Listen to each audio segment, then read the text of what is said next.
Extreme close-up! Whoa!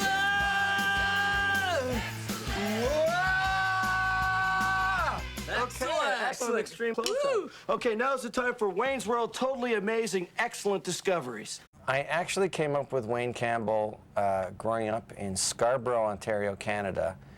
I used to do the character at parties when I was about 11, 12, you know, through my formative years. When Mike joined the show, he had done Wayne in Canada, I guess, and so he wrote this sketch and he asked me to be his sidekick, Garth. And I had been toying around with the character based on my brother Brad, which I've done a few times on Saturday Night Live in different incarnations. Brad used to fix the dryer around our house with a butter knife. He was the kid who was mechanical, and we'd say, Brad, you fixed the dryer and you're only 10 years old. And he'd say, yeah, this is quote, yeah, I fixed the dryer with a butter knife. It'll never break down again. So that rhythm of that talking like that was kind of part of what I put into Garth. All Mike told me was that I really worship Wayne. That was my main thing, is to be the guy who worships him. Okay, keep looking up! Okay.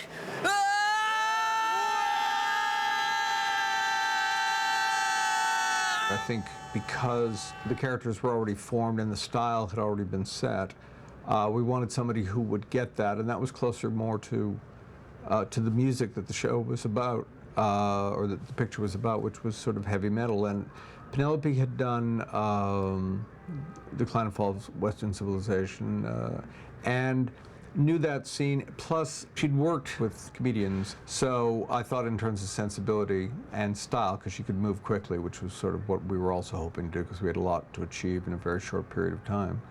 So we brought her in. I was a fan of Wayne's World on Saturday Night Live when I was approached to read the script and be considered as director. Actually, I was in interviews to do either Wayne's World, the comedy at Paramount Pictures, or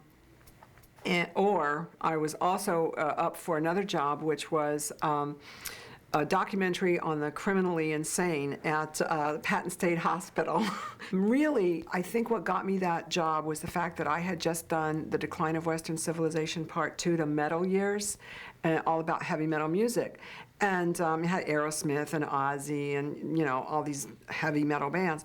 And I think, you know, there were very few other Hollywood directors that had any, like, heavy metal experience, you know.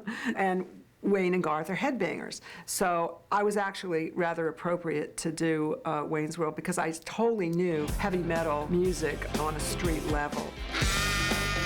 The way Rob Lowe had just done the show, we sort of knew he could be funny in the same way that we were going to be funny. For me, Wayne's World was a completely acquired taste. By the time I was done with the movie, obviously I was a huge fan. Rob is a very good friend of mine, and I actually didn't really know him that well when he was cast.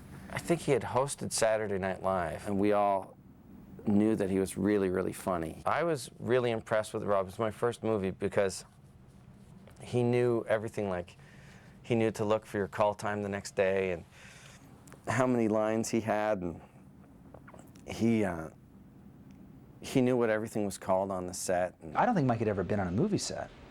I mean, I can remember doing a scene with Mike, and we laugh about it now, where, you know, when they put the mark on the floor where you're supposed to stand, Mike didn't know to even stand on it. Because in Saturday Night Live, you don't really have marks. I mean, you're either 3 different cameras. If you're blocked, they just cut to another camera. So working with one camera on a movie set was really different for Mike. I mean, he caught on really quickly. But there's a lot of stuff that was new to him. And it was fun to see that process through new eyes, you know, see Mike learn it, pick it up. Rob was another person. He was kind of doing maybe a little bit of Lorne Michaels in the movie, because like everyone does Lorne Michaels, so I remember coaching him in that. I'm producing a television show. It's in Chicago. It's very late night, but we're looking for a musical act. Here's my card. Is there a number where I can reach you at? Mike had a very clear idea of the part that Tia eventually played. I have Mike Myers to thank for creating this character that if he hadn't said that she was an Asian girl, it was sort of a take on the, you know, those Far Eastern bands where they can barely speak English, but they sing rock and roll, just like the cover bands. But if he hadn't written her Asian, they would have cast some, you know, buxom, blonde-haired, blue-eyed girl that is often seen as the girl next door.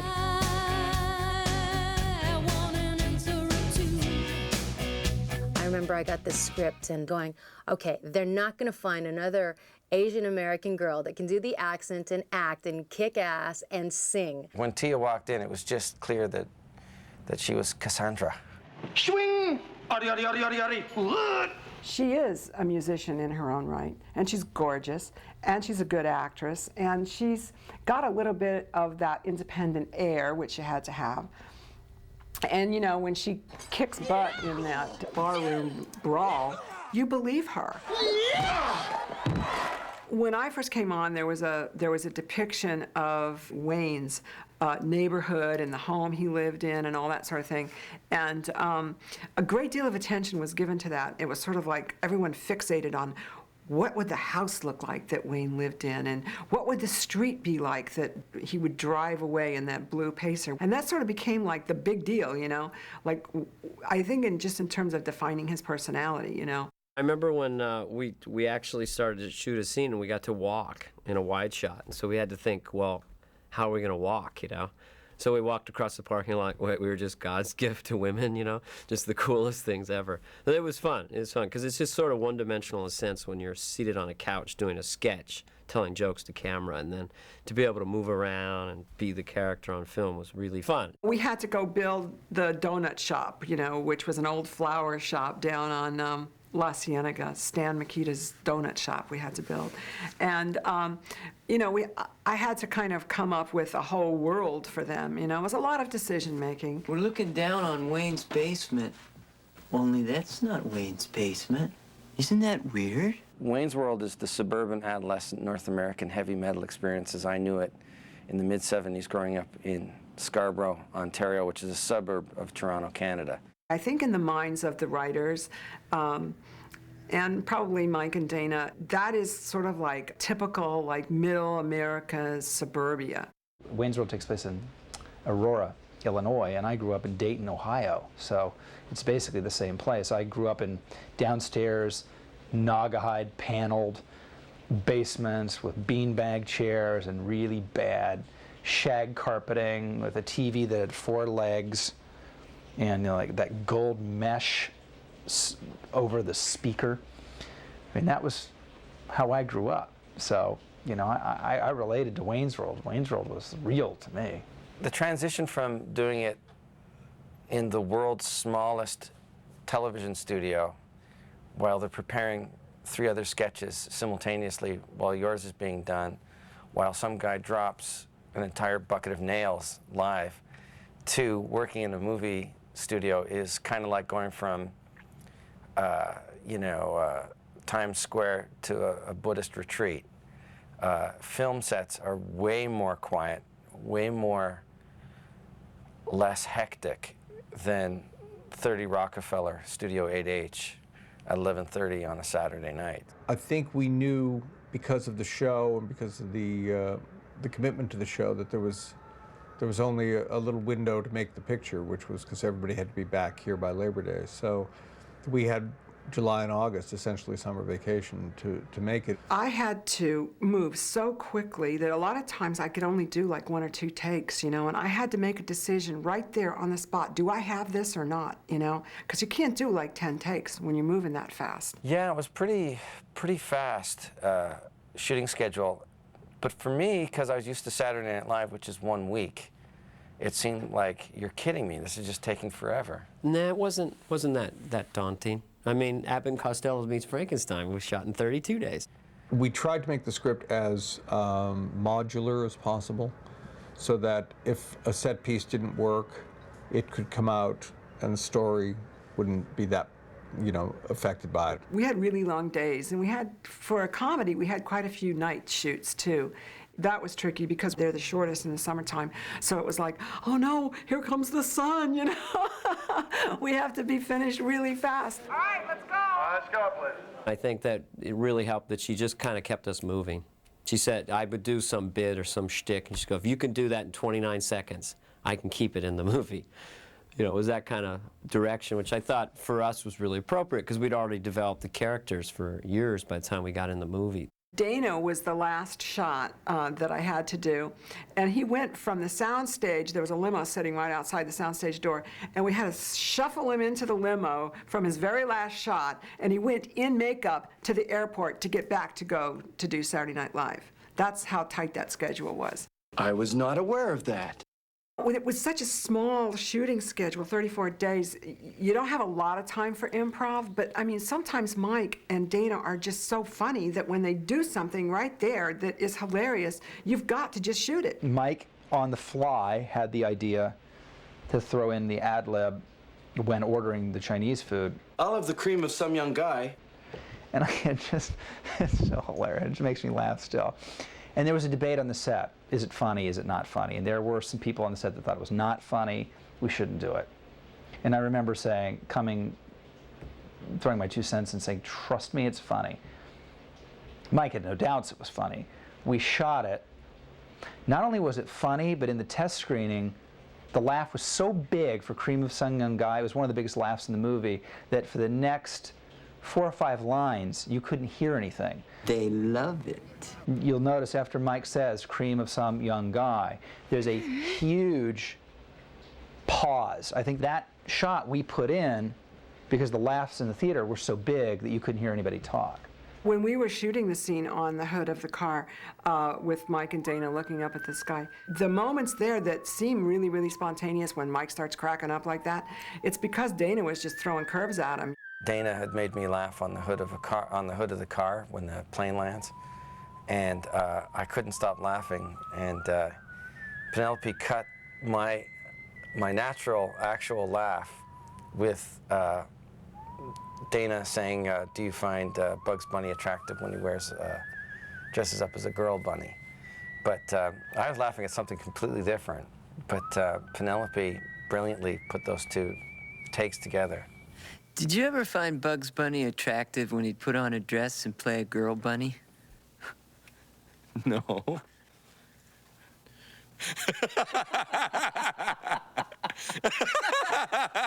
He lost it for whatever reason, like we both did at different times, because you're so tired when you make a movie, you just get giggly, and then they put it in there, it worked perfect. Happy birthday, Mr. President. What was funny about that, the bedroom scene, was he sort of went through the motions, but he didn't really do it all out until we were filming. So nobody had any idea exactly what he was going to do, and then he started like pulling his underwear up his bottom and humping the mannequin, and I felt bad for the crew because they had to remain silent because nobody had any idea. They're watching, and I could see people shaking off to the side because they're trying to keep their laughs down. Part of the beauty of it is it feels improvised. Like Bohemian Rhapsody, if I told you, oh yeah, they were just sitting around in the car that day and the hours were long and somebody started singing Bohemian Rhapsody and it made us laugh and we put it in the movie, you'd believe it.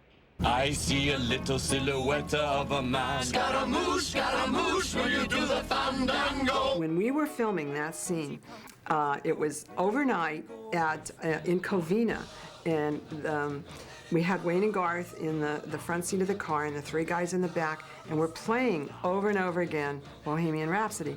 And I'm telling them, just make your head go like this, right? And after a while, I mean, we did take after take after take. Mike's going, oh, my neck is killing me. And Penelope, you know what? This is not very realistic. I don't really think that we should be doing this. And I'm going, Mike, please. It's very realistic, and it's really funny. And after a while, it's like, could I get an aspirin? I'm really in pain here, you know? Doing this really is, I don't know what age, that's not really comfortable, but it was truly, truly painful after about the 10th take. I just looked at the call sheet and it said Bohemian Rhapsody sequence. And I was happy because there was no lines that night. Do you know what I mean? It was like, God, I don't have to learn any lines today. And then it quickly turned into Operation Ben Gay, because for 2 days our necks were just like... In fact, I could show you in the movie the 2 days after Bohemian Rhapsody, where it's a lot of like, hey Garth, what's going on? Not much, Wayne. I'm really happy to be here. Where everyone's neck was completely thrown. I actually have some legislation pending, because they basically ruined my life. If you watch the movie, I had not spent the time, for whatever reason, to exactly memorize Bohemian Rhapsody. I thought I had it, but by the time my close-up came, I didn't have the lyrics, so it became part of the joke that Garth is sort of lip-syncing to Bohemian Rhapsody, but just kind of going like this, because he doesn't know the lyrics. Nothing really matters. Anyone can see. So it actually ended up being fine, but it wasn't my intention. It was a happy mistake. For Wayne's World, I knew that I needed to keep it rocking the whole time, you know? And I needed to keep it rocking with either source music or score, you know, just anything to keep the thing moving and to keep it fun and up, you know? I mean, these guys were the essence of positive thinking, you know? They were like, I'm gonna have fun in life no matter what, you know? And that's so beautiful. Wayne and Garth just make everything fun. They ritualize everything. Everything is fun. Their friendship is real and sweet. I think that that's kind of the new dimension, if you will, that the movie has, is that you get more time to see that it's a real story about friendship. 1, 2, 3, 4, 5, 6, 7, 8. Tomato, pasta and pepper incorporated. Well, I'd never been in a movie remotely reproaching this level of silliness before. Yeah, the strip search, yeah. You gotta have one of those in every sort of PG-13 teen comedy. Someone somewhere in the movie has to snap a glove on and go like this towards someone's buttocks. When Garth has the big helmet on and he has the crawling hand on the table, it's a little teeny part of the movie. My subtext for that was that Garth was going to kill Rob Lowe's character for turning their movie their TV show into this hack kind of thing. So he was making this hand that was going to strangle him. So Rob Lowe innocently goes, hey Garth, what are you doing? He goes, nothing, not doing nothing. So then the hand starts to move and I think it's going to go for him right now, so then I kill it with the hammer. It stayed in the movie because Lorne Michaels particularly wanted it to. Because Lorne said that years from now, when you're watching it late night on cable, you'll see that scene and it'll be satisfying to you. Right now, the audience, when we previewed it, it's going, what is that? Why is there a hand and why does he hammer it? Because we don't explain the subtext of that. We don't see Garth working on it going, I'm going to make this hand and it's going to strangle that guy. Looking at Dana Carvey directly in the face when he's out to murder you with comedy is one of the hardest things I've ever had to do. The second hardest thing would definitely have to be learning that damn Cantonese. Yep, bong char siu, Mountain Dew, Pepsi Cola. I had a phonetic tape that was given to me by a Cantonese expert. And I had it in my tape recorder in my car, and every day driving to work I had it. Every single day I listened to that. Yung Zhao Tao Fan. This guy is good. By the end, I was ready to rumble on Cantonese. In the 30 days that I shot on this film, I had to learn pages of Cantonese dialogue, as well as the dialogue that I did in the film. But I have no idea what Mike Myers was saying. Zang! I actually knew Cantonese before I did this movie. It was actually just a chance to use my Cantonese. That's how I like to look at it. Well, I was actually drumming in the movie. If I was a musician, I'd be a joke. But since I'm a comedian, people go, hey, he's pretty good. Wow, you're amazing, dude. Thanks. I like to play. I know that we had fun making it, and I think that having fun comes across. The atmosphere on the set, for the most part, was actually quite uplifting and fun. You know, I love doing comedies for that reason. You know, we had a lot of good laughs. Sometimes at 4 in the morning, we were all really tired.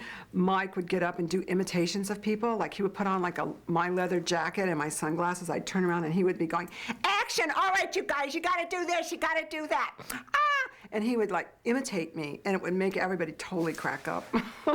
And what was great about it is that we all chipped in and did it, and that, you know, Mike Myers and Bonnie and Terry Turner, I mean, they care so much. And Lorne Michaels, and, you know, it's what, we weren't just cavalierly making a film, and we weren't thinking about money or fame, I swear. No, we're not interested in money. We all love movies so much, and the fact that we're honored enough to be on a soundstage with a camera recording our antics. I mean, nobody was lazy. Everybody was trying to do their absolute best. And, you know, I think Mike's obsession with detail and his work ethic, you know, really kind of was the rocket propellant for the movie, you know. It was very friendly, really. It ended up as I would shoot things my way, and I would shoot things Mike's way, and then I would shoot things Dana's way, and then I would shoot things Bonnie and Terry Turner's way. And then I knew that when I got it in the editing room that I'd be able to, you know, choose the best piece. And it wasn't always mine. You know, we all contributed. The many chefs in the kitchen aspect of Wayne's World didn't bother me at all, because at the end of the day, all roads led to Mike. Guess you've thought of everything, huh? Nothing left for me to do but just go home. I will never forget being in that tiny little screening room in the Paramount lot. It was an audience test screening, a very rough cut of Wayne's World, and that place went ballistic. I have never been in an audience going as crazy as they did. It was stunning. And I turned to Mike, and we both looked at each other with like the who knew look. I couldn't stand it. I couldn't watch it. I thought it was awful, and I was inconsolable. And Lorne, of course, who has more experience than I do, was looking at me like as if I was insane, because he knew actually that it had actually played really great, but I had nothing to compare it to. And I just saw jokes that didn't play, as opposed to, you know, a whole bunch of jokes that did play. What Mike and I went through with Wayne's World was, it was the very first time for both of us to ever have that kind of success, and he's gone on to do it with Austin Powers. But the first time you do it, you know, you can never repeat that feeling because it's so bizarre. I remember it doing well because I used to live on 84th Street, and I looked outside, and there's lineups around the block at the movie theater. It was like a success montage in a movie where we were on like 5 magazine covers, and we went on the Concorde to England, and we showed up, and they'd been showing a lot of Wayne's World stuff in England. 5,000 kids were out screaming for us, like we're the Beatles. Because Wayne's World was so huge, so popular worldwide, you know, all of a sudden they knew who Tia Carrere was, and I had a career in one movie. Thank God for, you know, Wayne and Garth, because they sure did make a turn in my life.